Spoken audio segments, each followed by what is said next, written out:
The Idaho Farm Dream and the Brink of Bankruptcy. The year is 1960. The setting is Caldwell, Idaho, a landscape of quiet rural struggle. The air hangs heavy with the scent of dry earth and the constant pressure of crops needing attention. Here, on a small, unforgiving farm, Jim Rohn, a man destined to become a global legend, was living his private nightmare. He was barely 25, a devoted husband and a father, yet success was an abstract, mocking concept. He was not merely struggling, Rohn was financially drowning. The weight of debt was a constant, suffocating companion, heavier than any tractor he drove. This was the truth he would later gloss over on the world stage, the shame of being broke, the deep fear of failing his family. He had all the ambition, but none of the answers. His reality was frustration and failure, a life spent waiting for a miracle that never arrived. The architecture of his life was simple, almost meager, a sharp contrast to the wealthy homes he dreamed of. His days were a monotonous cycle of work that produced no wealth. It was in this desperate, low-point moment, amidst the dust and despair of the Idaho farm, that Rohn was ready to capitulate, to give up on the American dream entirely. Then, a name surfaced, whispered in the circles of those who believed in quick, transformative wealth: John Earl Shoaff. A controversial figure, a man who seemed to hold the keys to a kingdom Rohn desperately needed to unlock.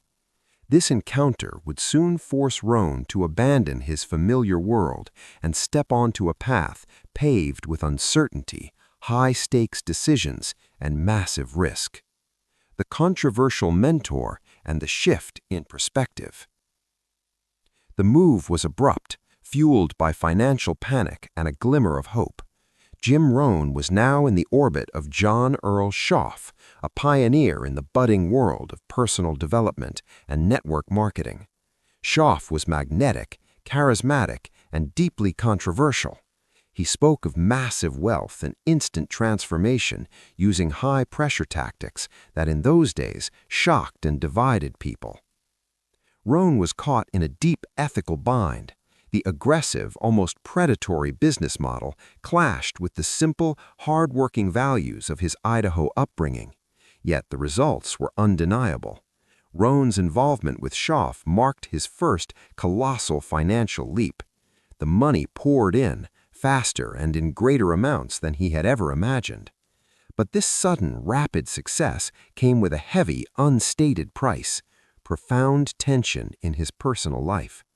The aggressive ambition necessary to thrive under Shoaff's mentorship strained his marriage and his personal time. The dark side of this rapid ascent was the realization that real success demanded a ruthlessness he hadn't known he possessed. He was getting rich, but his personal peace was eroding. This was the first great sacrifice on his path to becoming a legend. Before we proceed into the emotional crucible that forged Rohn's philosophical voice, we ask you, what is your opinion? Was Jim Rohn justified in sacrificing his personal comfort and embracing a controversial mentor like Shoaff to escape the crushing reality of bankruptcy? Leave your thoughts in the comments below. The tragic loss and the birth of the philosopher. The wealth was accumulating, the business was booming, but a shocking personal tragedy was waiting.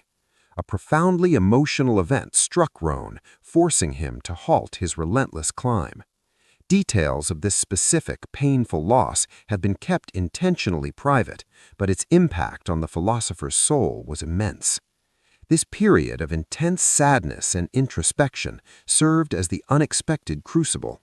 It was the moment the successful, ambitious businessman, the protege of Shoaff, died, and the thoughtful, compassionate philosopher, Jim Rohn, was truly born.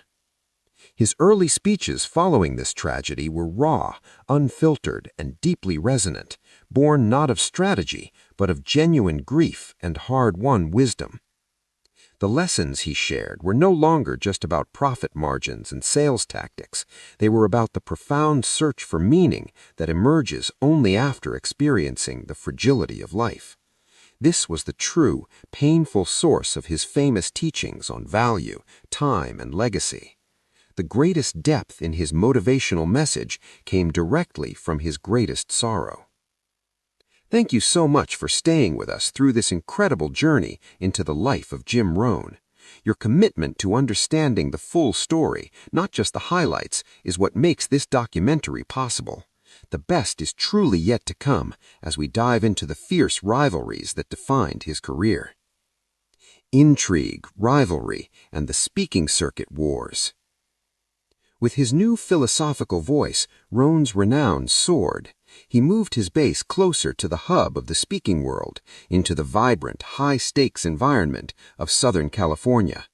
His seminars became legendary, but the motivational circuit of the 70s and 80s was not a polite gathering of colleagues, it was a battlefield.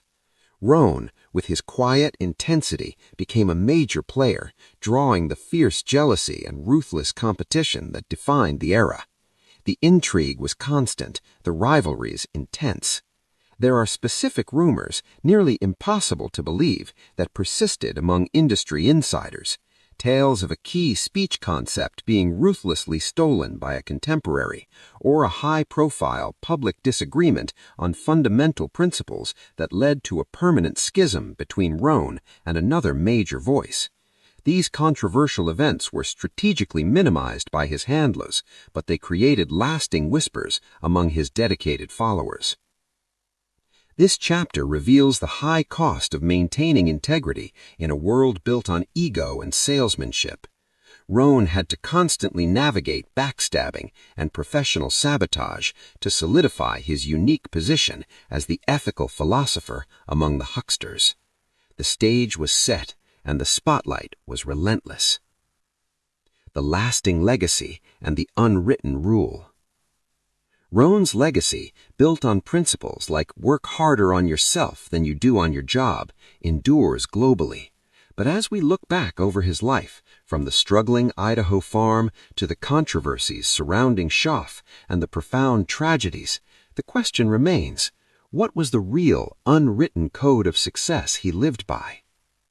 It was not a formula you could read in a book. It was a single, harsh, non-motivational truth, one he rarely spoke of publicly because it sounded too cold, too demanding. The unwritten rule was this: you must be willing to ruthlessly simplify your life and eliminate anything or anyone that does not immediately serve your mission. For Rohn, this meant accepting the loneliness of ambition, making peace with the controversial choices he made, and never allowing comfort to lead to complacency. His philosophy was a product of continuous, demanding self-exertion, rooted in the terror of returning to the poverty of that Idaho farm. The code wasn't inspirational, it was sacrificial. The true code of success, it seems, is not inspirational, it is sacrificial. We have traveled the raw, emotional road from the struggling Idaho farm to the grand stage of global success. We've seen the triumphs, the tragedies, and the intense, controversial moments Rohn kept hidden. What is your opinion? Did Rohn's early struggles justify the ruthless ambition needed to become a legend? Let us know in the comments below. Your perspective fuels the conversation. If this deep dive into the real life of a legend resonated with you, ensure you subscribe to the channel for more untold stories, and make sure to watch our next recommended video on the screen now, which explores another famous philosopher's scandalous career.